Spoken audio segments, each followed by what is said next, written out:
Live from downtown Detroit, home of WDIV and Click on Detroit, Local 4 News at noon starts now. A final push with 7 days until the election. Both major party presidential candidates and their teams are on the campaign trail with stops here in Battleground, Michigan. The details next. And troubling surge. The country continues to move in the wrong direction regarding the coronavirus, and so is Michigan. Governor Whitmer now saying everything is on the table. As we're navigating next steps, if the numbers continue to increase, it's possible we may have to turn the dial back. Why she believes we're seeing an uptick in cases. But first, all eyes on Storm Tracker 4 as we track some wet weather moving through. Good afternoon, everybody. That wet weather tops our news here on this special extended edition of Local 4 News at noon. So let's get right out to meteorologist Brandon Rue with a look at if things will be drying out before the end of the day. Looking at radar there, it looks very iffy and scary, like snow is going to be coming down soon. But as we've warmed a little bit, the moisture coming across the state is transitioning to plain rain, and it's targeting certain areas. So those of you south of probably 7 Mile, not seeing much of anything. It is steadier, heavier rain through parts of Livingston. You can see here in Oakland County, Commerce Township. This will be heading off toward over toward Troy, Shelby Township as well. Temperatures are in the lower 40s for the most part. So again, just a little too warm for frozen precip, although we saw some wintry mixing in a little earlier. Temperatures middle 40s, that's as good as it gets, and we'll have some of these showers around through the afternoon hours, targeting right now the north zone, but I think that line will sag a little farther to the south. So through the mid and late afternoon, maybe a little closer to Detroit, getting some wet weather, but I've got some sunny news to share. Stay tuned. All right, looking forward to that. Thank you, Brandon. Now, new at noon, every year, U.S. Customs and Border Protection releases stats about the amount of illegal items they confiscate annually. However, this year, they're seeing a steep increase in items believed to be more dangerous than others. Victor Williams is live now with a look at what those dangerous items are. Victor? Yes, Karen and Evrod, you guys are not going to believe what officers were able to bring in off of the streets and near the borders. And surprisingly, it was all confiscated locally. What you're looking at are just some of the illegal items seized at the border. Lots of guns and lots of drugs. To be exact, 9,059 pounds of marijuana, 211 pounds of cocaine, 15 pounds of fentanyl, and nearly 2 pounds of meth. All seized from a combination of people coming and leaving the country through Michigan. The latest incident happening just last night, where a nurse was caught trying to smuggle in a literal ton of marijuana.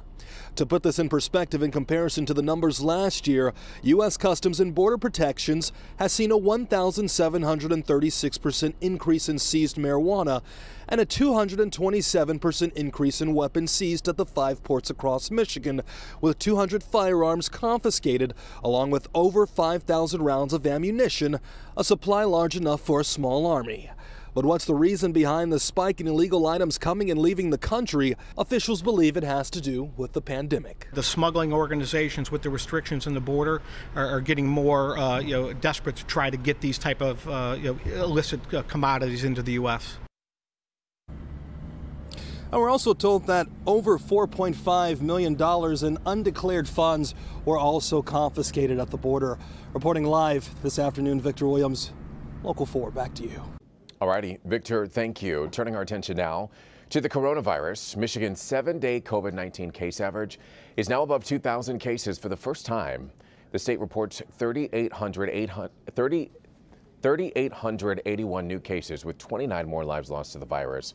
The weekly report on COVID spread in schools shows 30 schools reporting new outbreaks. And in the meantime, State Chief Medical Executive Dr. John A. Caldoun took part in a roundtable discussion on Monday, warning against large gatherings. I think we have what it takes. We brought that curve down in the spring, and I truly believe that we can do it again. And we've had a little bit of time to prepare for this next surge. If you can just wear your mask, wash your hands, and watch your distance, we will all be in a better place. In the meantime, the Trump administration announced on Monday that it will be ramping up the distribution Of rapid COVID tests across the country, Michigan set to receive 3 million rapid testing kits. Meantime, Governor Whitmer calling attention to the rise in coronavirus cases in our state, saying more restrictions are needed. Michigan reports more than 14,000 cases of COVID-19 in the past week. That's the highest single-week case count since the pandemic began in March. Now, Governor Gretchen Whitmer says the state might need to increase restrictions to bring cases under control. As we're navigating next steps, if the numbers continue to increase, it's possible we may have to turn the dial back. According to Governor Whitmer, the Michigan Department of Health and Human Services has the authority to issue statewide restrictions, including another shutdown. Right now, MDHHS has statewide capacity limits on gatherings and a mask mandate in place. Those are emergency orders the agency issued after the state Supreme Court upended Whitmer's executive orders. I'm willing to work with anybody who wants to solve these problems, but to stick our head in the sand and say that we're not going to even do masks tells you that we really do need more partners in Lansing. Whitmer is blaming the sharp increase in cases on confusion and a lack of compliance after the court's decision, as well as discord with the Republican-led legislature. House Speaker Lee Chatfield, a Republican, says by issuing orders and restrictions, MDHHS is overstepping its legal bounds. So far, courts haven't ruled on challenges to MDHHS's orders. Yeah, I think the Supreme Court has spoken loud and clear that the Constitution is still a Constitution and no amount of partisan politics can change that. And the warning they gave to the administration was that it's now time to partner with the legislative branch. Last week, legislative Republicans released a plan that would give counties more control, including opting out of restrictions if transmission levels reach certain thresholds. But it can't be a one-size-fits-all approach that Michigan implemented at the very beginning. This is going to have to be a lot of cooperation between the legislative branch and the executive. The pandemic orders from MDHHS are set to expire on Friday, October 30th. The governor is saying that they will be extended before the end of the week. We are 1 week away from Election Day, and President Trump is set to visit Michigan. The president will hold a rally at 2 o'clock this afternoon at Capitol Airport over in Lansing, and that is where we find Rod Maloney standing by with a preview. So what is it out like there? What's it like out there, Rod?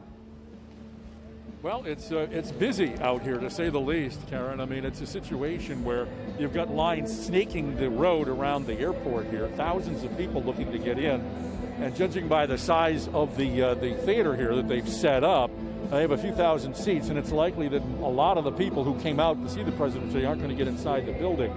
Now, this comes sort of dripping with political overtones in that this is Governor Gretchen Whitmer's home. The governor holding a rally here. They have been going at it pretty hard back and forth politically in their pronouncements, public pronouncements about each other over the past several months. Of course, the governor of the state of Michigan is one of the national chairpeople for the Biden for President campaign. So it's not just what gets said here, it's the fact that it's being said here that has a considerable amount of import in the politics of all of this. Now, looking at the crowd behind me here, we've seen a lot of people. It's kind of cold, rainy, drizzly. People have been coming in, and one of the things that we've noticed that has been absent in other of these kinds of rallies that we've seen is that people are buying lots of coffee and somehow are getting pizza coming in as a way to sort of steel themselves, considering the fact that the president hasn't even left Washington, D.C. yet. So they know they're going to be sitting out here on a very chilly tarmac waiting for the president to arrive. In the meantime, the vice president, President Trump's opponent, Joe Biden, put out a statement today basically stating some of the things that he has said in his campaign about the fact that he believes the president panicked during the COVID crisis, doesn't have a plan, and was quite putting himself in contrast with the president, saying that under the Joe Biden presidency, the chaos would end and that there would be an approach to COVID that he believes would make some much more sense. So a lot going on out here today. Certainly we'll be here for the president. He speaks at about 2:30, and we'll be here live coming up on Local 4 News at 5. So reporting live from Lansing in the airport, Rod Maloney, Local 4. All right. Thank you, Rod. We'll check back later.